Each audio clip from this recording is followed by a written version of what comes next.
तो आज एक ऐसे एनिमे की बात करने वाले हैं जो काफी ज्यादा बिजार है, नहीं जो की बात नहीं हो रही, और काफी ज्यादा वियर्ड है। वियर्ड होने के साथ साथ काफी ज्यादा एंटरटेनिंग एंड रियली हिलेरियस भी है। और बस इतना ही नहीं, इस एनिमे में आपको देखने को मिलेंगे भूत, एलियन, योंकाई और मॉन्स्टर्स भी। इतने से इंट्रो से आपको ये पता चल जाना चाहिए था कि कोई नॉर्मल या फिर आजकल जो बहुत ही ज्यादा ट्रेंड में चल रहे हैं वैसे वाला एनिमे नहीं है, जिसमें बहुत सारी फाइट्स नहीं है, ना हीरो लेवल अप कर रहा है, ना खुद का हारेम बना रहा है। कुछ सेम है तो वो ये कि भाई ये हमने मेन कैरेक्टर हाई स्कूल के लौंडे है, लड़की भी है, मतलब कि मेन कैरेक्टर अपने हाई स्कूल से है। और अब तक के इंट्रोडक्शन से आपको ये इंटरेस्टिंग नहीं लगा तो एक और बात बता दूं, ये एनिमे तब रिलीज हुआ था जब ब्लीच की कोर 3, उजुमाकी एंड ब्लू लॉक जैसे एनिमे रिलीज हो रहे थे, और इस एनिमे ने सबको आउटशाइन कर दिया था। ब्लीच के साथ तो गलत हुआ था, जितनी मेहनत थी उतना नाम नहीं मिला उनको, और ब्लू लॉक और उजुमाकी तो भाई चाहे में अपने बैड एनिमेशन की वजह से थे, और उनके बीच रिलीज होता है ये एनिमे। और फिर भी लोग पॉपुलर एनिमे के दूसरी या तीसरी सीजन के बारे में बात करने की वजह इस एनिमे के बारे में बात कर रहे थे। इतना अच्छा है। और अगर अभी तक मैंने नाम नहीं बताया तो एनिमे का नाम है डैंडेडन। पिछले साल फॉल में रिलीज हो गया था, पर मैंने अब जाके देखा है तो शुरू ही कर देते। तो स्पॉयलर्स और नॉन स्पॉयलर्स दोनों में बात करने वाले हैं, तो पहले नॉन स्पॉइलर कर लेते हैं, स्पॉयलर्स का बाद में रखते हैं। तो नॉन स्पॉइलर से शुरू करते हैं। जैसे कि मैंने इंट्रो में ही बता दिया कि अपने मेन कैरेक्टर हाई स्कूल से है, जिसमें अपनी पहली कैरेक्टर है मोमो, जिसका सेलिब्रिटी क्रश है कैन टाकाकुरा, और इसकी ग्रैंड माँ है एक स्पिरिचुअल बॉडी जो कि शायद भूत भगने का या वैसा काम करती है। और दूसरा है अपना ओकरुन, जो कि दूसरे एनिमे में होता है वैसे ही क्लासिक अपना नर्डी, एकदम ही इंट्रोवर्ट पे चश्मा वश्मा लगा के पूरा दिन पढ़ता रहता है, वैसा वाला कैरेक्टर। एक दिन दोनों का होता है भरत मिलाप। सैम स्कूल में थे पर नहीं जानते थे एक दूसरे को, क्योंकि दूसरे अलग अलग क्लास में थे। बाद में दोनों को पता चलता है कि दोनों के बिलीव्स काफी अलग है, स्पिरिचुअल नहीं। मोमो है वो भूत पे विश्वास करती है पर एलियंस पे विश्वास नहीं करती, और अपना ओकरुन है वो भूत पे विश्वास नहीं करता, वो एलियन पे करता है। तो दोनों देते हैं एक दूसरे को चैलेंज, खुद को साबित करने के लिए या एलियन होते हैं या फिर भूत होते हैं। तो दोनों ही होते हैं, मतलब दोनों ही एक साथ सही और गलत साबित हो जाते हैं, क्योंकि मोमो जहाँ जाते हैं वहाँ आ जाते हैं एलियन, और ओकरुन जहाँ जाता है वहाँ आ जाते हैं भूत। और जो एलियन एंड भूत भी मिलते हैं वो भी कोई ऐसे वैसा नहीं, प्योर हाउसी, एकदम ही हॉर्नी वाला भूत। क्योंकि मोमो को जो एलियन मिलते हैं वो सारा मेल एलियन होते हैं, तो उनको करना है मोमो के साथ रिप्रोडक्शन। और ओकरन को जो भूत मिलती है उसे चाहिए ओकरन के बैट बॉल, स्पोर्ट वाले नहीं, पर्सनल वाले। एंड गेस व्हाट, वो ले भी लेती है। अब एलियंस के साथ अब एलियन के कारण मोमो की साइकिक पावर्स अनलॉक हो जाती है, और भूत के पोजेशन में अपनी बैट बॉल घुमाने के बाद वो ओकरन के पास भी पावर आ जाती है। दोनों अपनी जान बचा के भागते हैं, पर फिर पता चलता है कि ओकरन के पास अपनी बैट ही नहीं है। तो अगर आपको लगा कि ये थी स्टोरी तो nope, this is only first episode. ये सब होता है सिर्फ एक एपिसोड में। और अगर अभी भी आपको बिलीव नहीं हो रहा है तो जाके देखो, सिर्फ एक एपिसोड जाके देखो, पता चल जाए। यहाँ से आगे पूरी स्टोरी में ओकरुन एंड मोमो के बीच में बॉन्ड बनता है एंड मजबूत होता जाता है, और उसकी बैट बॉल ढूंढने की पूरी कोशिश की जाती है। आगे सीजन में 2 कैरेक्टर्स भी इंट्रोड्यूस होती है, जिसमें एक लड़की होती है जिसको ओकरुन पे क्रश होता है, और एक लड़का आता है जिस मोमो को जिस पे क्रश था। यही पूरी सीजन चलता रहता है भाई। ये सब मिलके, इसकी दादी भी मिलके, और हाँ दादी पे ही आ गए हैं। तो एक और बात, हमारी नारुतो की लेडीज टूर्नाडे को एक कंपटीशन मिल गया है। मैं बोलना कुछ और वाला था पर फिर सोचा कि अभी माहौल ठीक नहीं है। बेसिकली सब मिलके ओकरन के बैट बॉल ढूंढने की ट्राई करते हैं, और बीच में सारा एलियंस और वगैरह आते रहते हैं, और जो एडवेंचर और बाकी सब केओस होता है भाई, वो देख के जो फन मिलता है, सिनेरियो से रिक्रिएट होता है कि आप भाई हंस हंस के लौट पड़ो जाओ। मतलब है काफ़ी अच्छा एनिमे है। और लास्ट एपिसोड में ऐसी जगह पे एकदम ही उन्होंने रोक दिया है कि आप वेट करने के लिए मजबूर हो जाओ कि सीजन 2 कब आ रहा है। वैसे जुलाई में ही आ रहा है अभी 2 महीने में, पर काफ़ी अच्छी एंडिंग रखी इन लोगों ने, हुक ही कर दी एकदम। और अब बात कर लेते हैं थोड़े स्पॉइलर्स पे। अगर आप लोगों ने अभी तक ये एनिमे नहीं देखा है तो ये वाला पार्ट स्किप कर दीजिए, क्योंकि इसमें थोड़े स्पॉइलर्स हो जाएंगे। तो शुरुआत करते हैं अपने मोमो और ओकारुन से ही। तो पहले तो ओकारुन का नाम रियल में ओकारुन नहीं है, मतलब वो रियल में एग्जिस्ट ही नहीं करता, पर एनीमे में उसका रियल नाम ओकारुन नहीं बल्कि केन टाकाकुरा है, कि सेम नाम है मोमो के सेलिब्रिटी क्रश का। तो इसीलिए मोमो ने उसको अलग नाम दे दिया ओकारुन करके। वैसे स्पॉइलर टॉक में भी स्टोरी तो सेम ही है।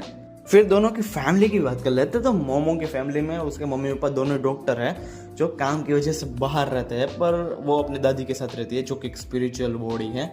मतलब स्पिरिचुअल बॉडी मतलब ये दादी माँ के पास भूत भगाने के सुपर नेचुरल पावर्स है, आप ऐसा समझ लिए शॉर्ट में। पर ओकारुन की फैमिली के बारे में मुझे याद नहीं है, पर उनके बारे में कुछ बताया नहीं था। बताया हो तो मुझे कमेंट्स में बता दीजिए, मुझे याद नहीं है अभी। पर मोमो और उसकी दादी का रिश्ता इतना अच्छा चल नहीं रहा, क्योंकि जब मोमो छोटी थी तब उसके ग्रैंडमा ने उसे एक पोज करने को कहा था, जो कि शायद रिचुअल टाइप था। सर पे हाथ रखना था उस पे और एक उंगली ऊपर की तरफ उठाए रखनी, जिससे उसके पीछे मॉन्स्टर्स या भूत यहाँ आए। पर उसकी वजह से लोग उसका मजाक उड़ाते थे। और मोमो की हद तब आ गई जब उसका क्रश जो था उसने भी मोमो का मजाक उठाया, तो उसने अपनी ग्रैंडमा को भली बुरी सुना दी और तब से इन दोनों का रिश्ते में कुछ ज़्यादा है नहीं। पर ओकारुन के आने से वो भी ठीक होने लगता है और काफ़ी हद तक ठीक भी हो जाता है। ओकारुन की वजह से मोमो की भाई साइकिक पावर भी अनलॉक हो गई, तो काइंड ऑफ ओकारुन उसके लकी चार्म हुआ। फिर आते हैं ओकारुन और ट्यूरबो ग्रानी, जो कि ओकारुन को जो भूत मिला था जो उसके बेड बॉल ले गई, उसका नाम है ट्यूरबो ग्रानी, जो काफ़ी स्पीडस्टर है। और नाम से जैसे पता चल गया कि भाई ग्रैनी है, दादी माँ है, और ट्यूरबो है, फुल स्पीड में भागती है। उसको पहले बैड कैरेक्टर दिखाया था, फिर जो उसका भाई character death and back stories आती है तब भाई लगता है कि नहीं भाई ट्यूरबो ग्रैनी इज सैल्यूट। और इसके बारे में कुछ नहीं बताने वाला, आप एनीमे देखो। फिर एक एलियन कैरेक्टर है जो मुझे काफ़ी पसंद आया है, एक बॉक्सिंग वाला एलियन है जो कि दूसरे प्लेनेट से इस प्लेनेट पर दिहाड़ी पे, क्योंकि उसका बेटा बीमार था, इसलिए भाई अपने बेटे को बचाने के लिए दूसरे प्लेनेट से यहाँ पे सिर्फ दिहाड़ी करने आया और यहाँ पे मार खा जाता है। तो भाई पर वो काफ़ी बहुत ही ज़्यादा फन कैरेक्टर था, मुझे काफ़ी ज़्यादा पसंद है। फिर होती है हमारे तीसरे कैरेक्टर के चौथे कैरेक्टर के एंट्री, जिसे ओकारुन पे क्रश है और उसे भी भाई एपिसोड में सीजन में आगे सुपर पावर मिल ही जाती है।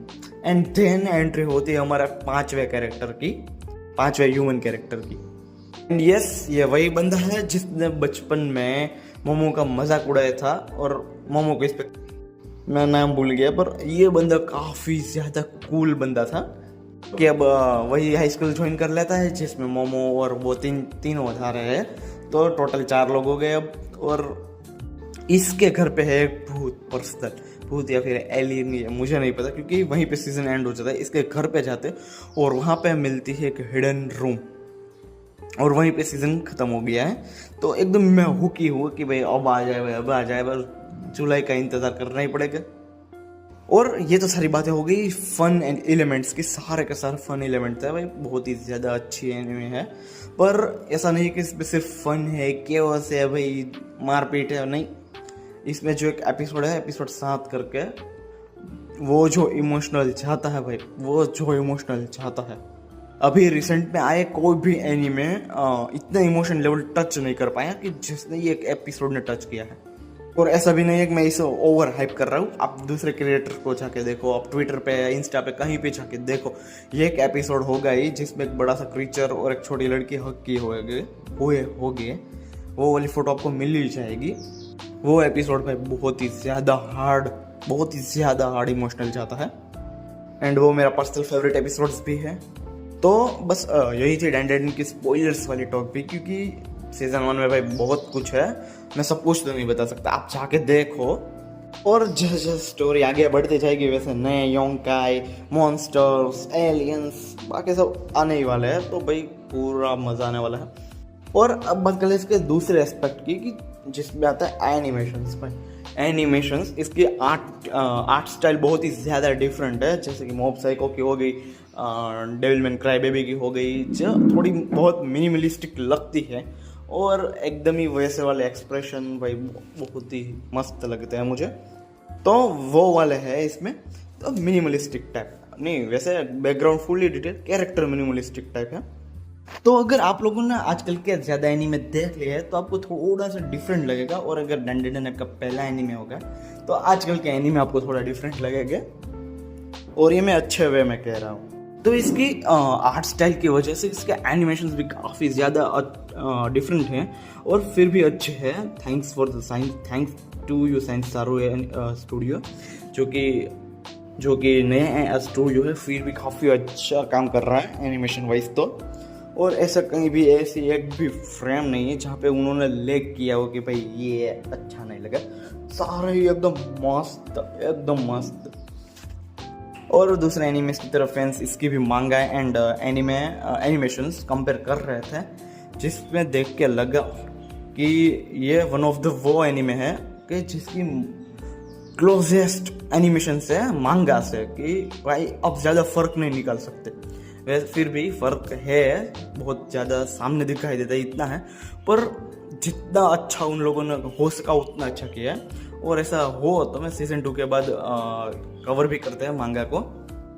एंड देन भाई वापस से एनिमेशन और उस पर आ जाते हैं। तो मैंने कुछ इस एनिमे का स्क्रीनशॉट भी लिए, अभी आपके सामने फ्लैश हो रहे होंगे, जो इसकी फ्रेम सेटिंग को दिखाते हैं कि इनकी फ्रेम भाई कितनी वाइड एंगल पे इन्होंने लगाई। आप अगर एनीमे देखोगे तो भाई दो कैरेक्टर्स बात कर रहे हैं तो एक इसका मुंह दिख रहा है, अगर वो बात कर रहे हैं तो उसका मुंह दिख रहा है, भाई नहीं, इन लोगों ने किया है भाई पूरा ही वाइड एंगल पे चले गए। ये दोनों लड़ रहे हैं, कुछ भी कर रहे हैं, बात कर रहे हैं, फिर दिखेगा आपको वाइड एंगल पे। इसमें एक गुफा का सीन भी है जिसमें भाई एक ओर से भी ग्रैनी आ रही है और दूसरी ओर से भी ग्रैनी आ रही है, तो इन्होंने कर दिया पूरा वाइड एंगल और यू शेप में कर दिया, तो दोनों ही एक साथ दिख रहे हैं। मोमो और करुण भी एक साथ दिख रहे हैं और दोनों की तरफ से आने वाली ग्रानी भी एक साथ दिख रही है, और वो भाई क्या मस्त दिखते हैं। ऐसी यानी कि सीजन 2 में भी ये करे तो काफ़ी अच्छी बात है। पर मुझे ये देख काफ़ी ज़्यादा मज़ा आया कि ये उन लोगों ने काफ़ी कुछ अलग ट्राई करने किया है और अच्छे से किया है। तो भाई ये थी पूरी डेंडेडन अपनी, स्पॉइलर नॉन स्पॉइलर। अगर आपको भाई थोड़ी सी भी इंटरेस्टिंग लगी तो सिर्फ जाके एक एपिसोड देख लो। अगर एक एपिसोड में हुक नहीं हुए तो पूरी सीज़न देख डालो भाई, हुक हो जाओगे, क्योंकि जेन्युइनली काफ़ी अच्छा एनीमे है, काफ़ी फन एनीमे है। आप अगर भाई सीरियस स्टोरी भाई वो वाला माइंडसेट लेके मत जाना, अगर थोड़ा सा एंटरटेन हो गए, फन टाइम होगा, तो बस भाई यह परफेक्ट एनीमे है, हाल ही में रिलीज हुए एनीमे के तौर पे। तो भाई ये थी अपनी डेंडेडन और तो अपना वीडियो यहीं पे समाप्त करते हैं। मिलते हैं आप सबको नेक्स्ट एपिसोड में, देखते रहिए एनिवर्स। बाय।